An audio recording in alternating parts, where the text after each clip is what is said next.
Hi, welcome back. Thanks for joining me. Now we've been through a lot of instruction and I've been giving you a whole lot of information and techniques. So today I just want to take a break from all the hard work we've been doing and talk to you a little bit about my gardens here and some of the things that we're doing here in my backyard at White Sage Gardens. Now every garden's got to have a reason for being. What's the purpose of your garden? Why are you growing your garden?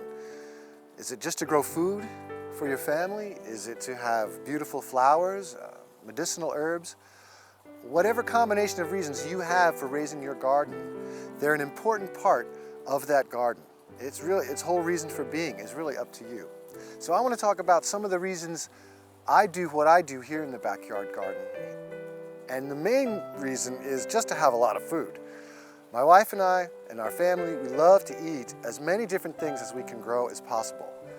When we moved into this place on its 2/3 of an acre, we were thrilled because finally we could have lots of raspberries and strawberries and all the different things that we like to eat and preserve. We like to can a lot of food and dry a lot of fruits, that sort of thing. So first and foremost, our reason for having this garden is just to create a lot of really good food for ourselves. Secondly, I wanted to create a living classroom because I teach a lot of classes here. All these things we've been learning have been classes that I've offered to the local community here. So I wanted to create a classroom that also provided a lot of food and flowers for my family. And eventually I realized what I could also show here were different elements of backyard sustainability. If you wanted to have a sustainable life and base a food supply in your backyard, what are some of the elements you might want to have? You might want to have a greenhouse. You definitely want to have some fruit trees and maybe some raspberries. You might want to raise some medicinal herbs, have some chickens. So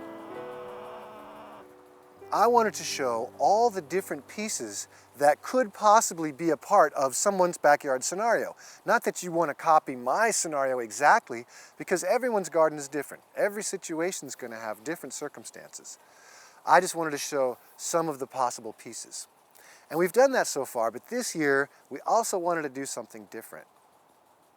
This year we wanted to use up some of the excess food that we got.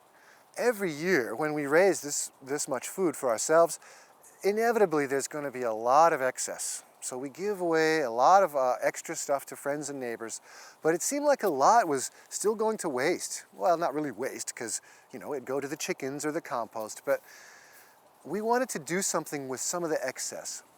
So we wanted to try out, there's a model that farmers use today. Organic farmers have found this marketing strategy called CSA, which is short for Community Supported Agriculture.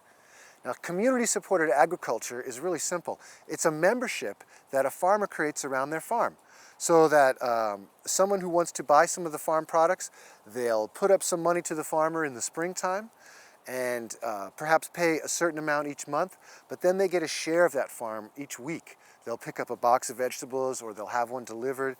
There's all different kinds of patterns and ways of setting up the CSA marketing system. It really works well for a lot of local farmers because it builds a really strong local clientele for them. What we wanted to do was a backyard garden CSA, kind of a mini CSA, because we can't produce that much volume of food here like a farm can, but we knew we could feed a couple of families. So we started out thinking we could sell 10 shares, that 10 other households would be able to receive a portion of everything that we grew. And that was a little bit ambitious. We ended up settling on 7. 7 households receive from us once a week a big portion of everything we grow here. And we not only grow vegetables, but we grow a lot of different fruits, a lot of different medicinal herbs and flowers too. So we have a big mix of things that they can get once a week. And 7 households so far have really been enjoying it. This year it's really worked out for them. It's a lot of work for us, not only to grow all the stuff, which we would be doing anyway, because that's what we like to do, but it's also a lot of work to just assemble all the pieces and put together all the shares for all the people. But it's worked out really well for us this year. So this is the list of stuff that we're growing this season. end of September, all these different things are ripe now. There's a lot of fruit coming on and a lot of summer vegetables as well as fall ones.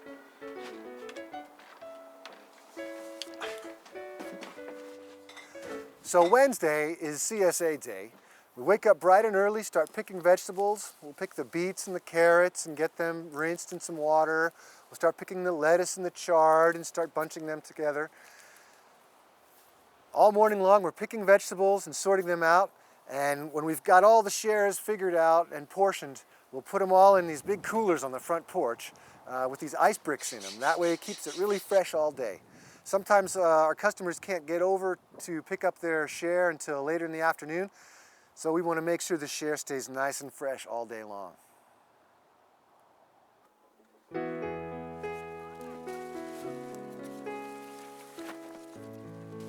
That's way too big to eat. That's for the chickens.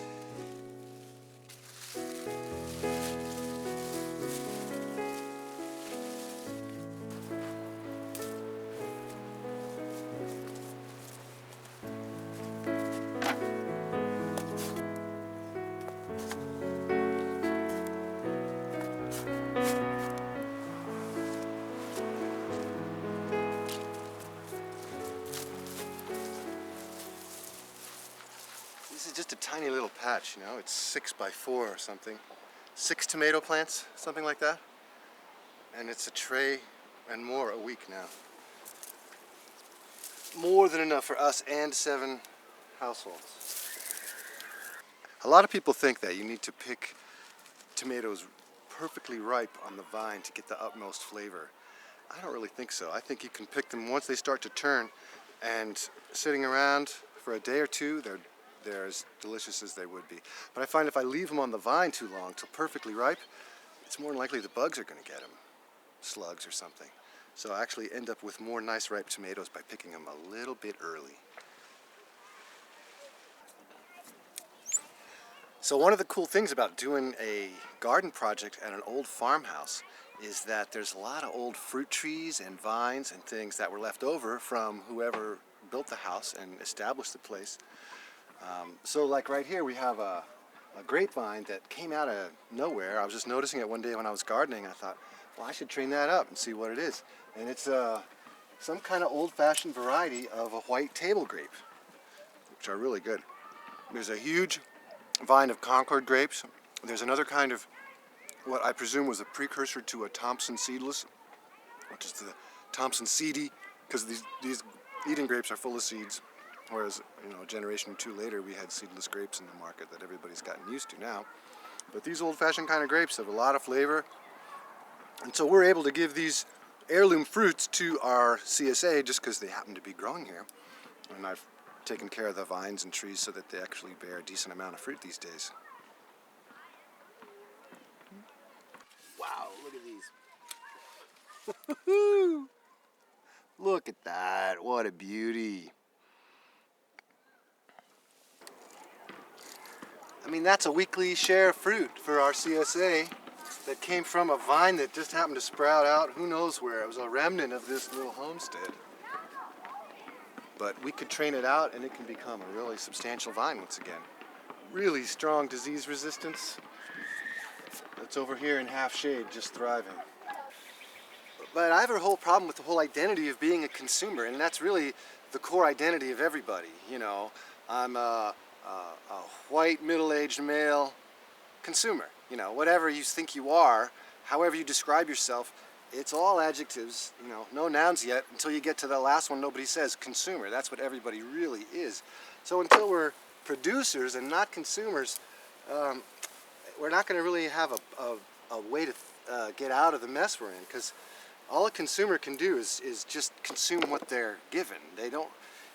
A lot of activist types have always told me, well, you know, that if the consumer would only realize their power, and I always try to tell them, if you would only realize that consumers have no power, that you got to be a producer of something to have any power, especially food. If you don't have your own food supply, you don't have any power, really.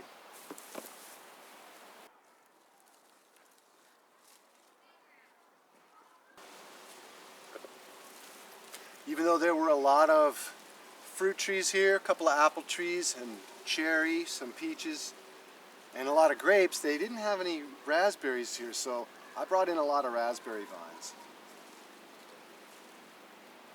The great thing about raspberries is they spread, so you always have lots of them. They're really vigorous, and they put out a lot of fruit for many years.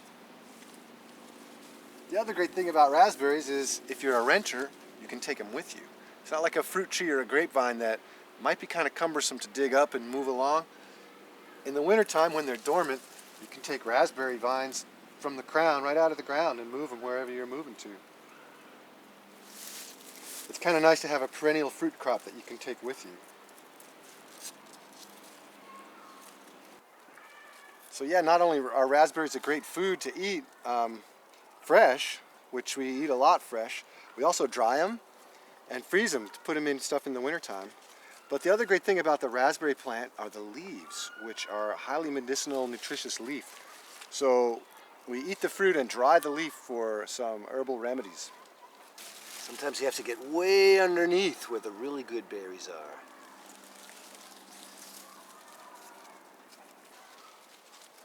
See, now these raspberries have migrated. They've migrated from this continent across the pathway over to this one.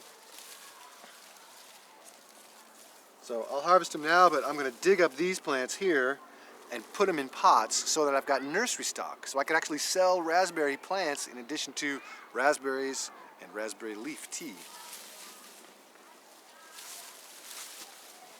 It's kind of hard to see, but inside this tangle of grapes, there's an old peach tree. A peach tree that was not pruned for many years, that twisted its arms in and around itself. When we first moved in here, that spring, I pruned it a little bit.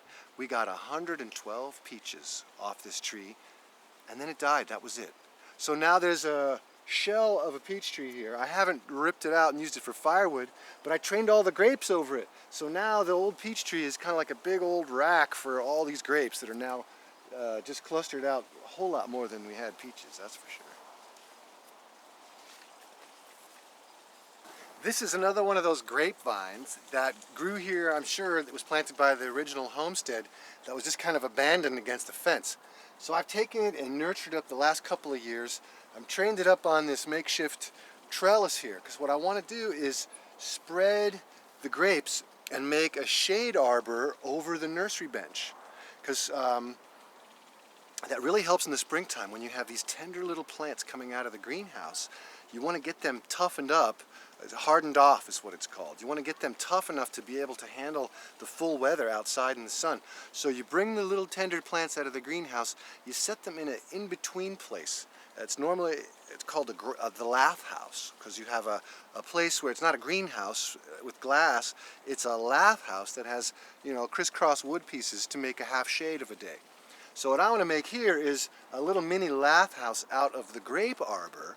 So the grapes, when the grape leaves are emerging in the spring, is about when I need that shade to help those little plants transition out of the greenhouse into the field. So eventually I have to build this out, and then of course we'll have a nice rack for all the grapes that follow up in the summer, and then they'll make a really full, nice shady spot in here to do any kind of summer nursery work that we might have to do.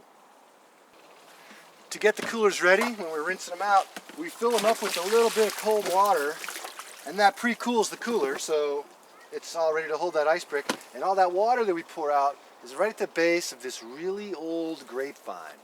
This old grapevine, I don't know when it was planted here, but it's sort of been allowed to grow up into this plum tree. The first year I was here, I hacked it all out of the plum tree, and then it grew back immediately. And now the plum tree has been holding up these grapevines, which you'd think they wouldn't ripen because they don't get much sun, but they're ripening just fine. And the great thing is it keeps all the grapes away from the raccoons, because the raccoons will get all the low ones, but big old grape clusters in the plum tree, those are ours.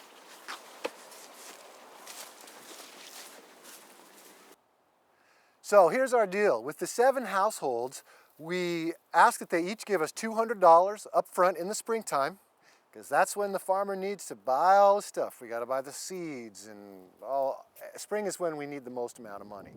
And that's when we have the least, usually. So $200 up front in the spring, and then we asked each household to give us $50 a month for 5 months. We decided to do a season from June through November. So that amounts to $450 for 5 months of food, which comes out to a little less than 20 bucks a week, if my math is right, which often isn't. But anyway, that's a pretty good deal, and I think it's worked out for both of us. Having the extra money sure has helped the expenses of the garden, and I know we put out great stuff, so I know the people really like it.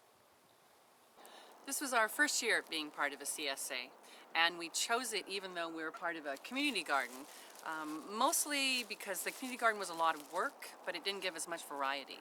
So we joined Scott's CSA, and probably the biggest benefit initially was just having greens that we had never experienced before. So it forced us into new recipes, exploring new ideas, greens all over the place. And it's been healthy, fun, and very rewarding. We have a 10-year-old son, and we were really excited about finding ways to be creative with greens. And it's also supporting a local farmer, and so it plays into the whole notion of sustainability and keeping the economy local, and we get the immediate benefit of knowing who grew the food, how it was grown, and just enjoying greater health and accessibility too. I mean, we just have one-stop shopping basically to come pick up our veggies and this wonderful assortment of very healthy food with a great deal of variety. It's a great deal. Kayla's also provided through the CSA some herbs and flowers and peppermint tea that was just killer. So good. So there's been these benefits all around, and we would definitely continue, even though, again, as I say, we're part of a community garden, just for the variety, the ease of having it. There's just so many rewards to it. It's true, and like Patty said, we investigate a lot of different recipes, so it's expanded our culinary horizons. Yeah. We make ratatouille with all kinds of different vegetables, and we saute them, have them raw, experience the different flavors. So it's really also expanded our palate. Yeah. Yep. Now, right now, it's mostly farmers who are doing the CSA model, who are doing community-supported agriculture. Well, when I was an organic farmer, I was convinced that it was the farmer's job to develop a local food supply. Farmers were the growers of food, right? Well, now I'm pretty convinced that creating a local food supply is everybody's job. It's not only farmers, it's community gardeners, it's families getting together to grow gardens together, it's individuals in their backyard, and I really think there's going to be room for a hybrid market model of a really small-scale CSA, just like we're doing here. Between 5 and 10 members, maybe even a dozen households. Really small parcels, under an acre, could support a lot of families, a lot of neighbors. And I really think that's going to become a viable exchange for food in the days ahead.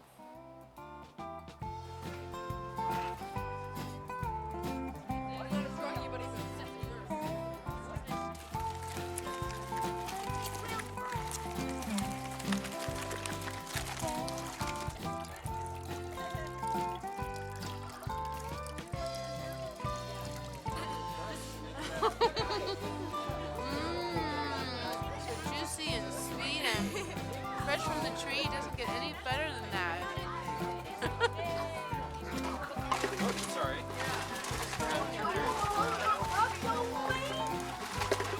Yeah, we can take a break from here for a bit. Stop.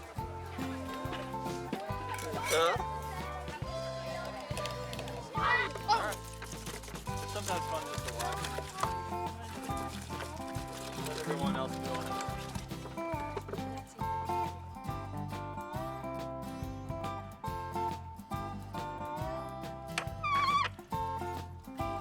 You're really wonky now. Yeah, I know. It's quick.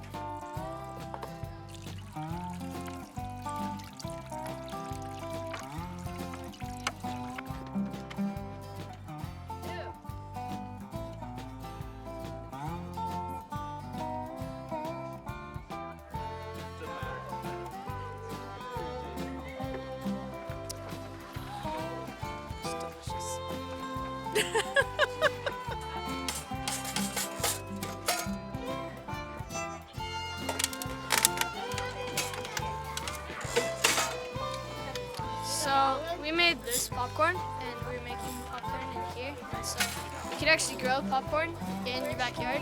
There's this type of corn that you can harvest that is actually popcorn. You don't have to buy it at the store, you can actually grow it. So yeah, here it is. And so yeah.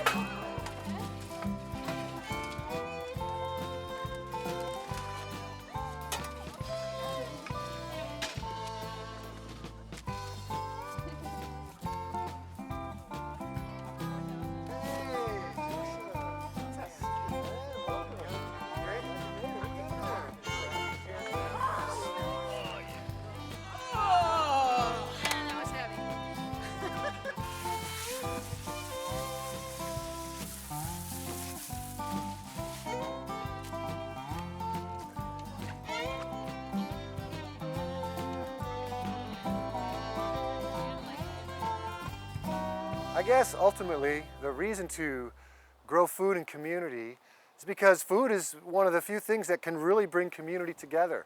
I like to say that my simple 3-word formula for building community is feed one another. Because really we can't have any community without a food supply. We've got to have some kind of local food supply for any community to be viable over a long term. So if we learn to feed one another in community, in whatever form that takes, then we'll be in community for a long time. Thanks for joining me today. We'll see you again soon.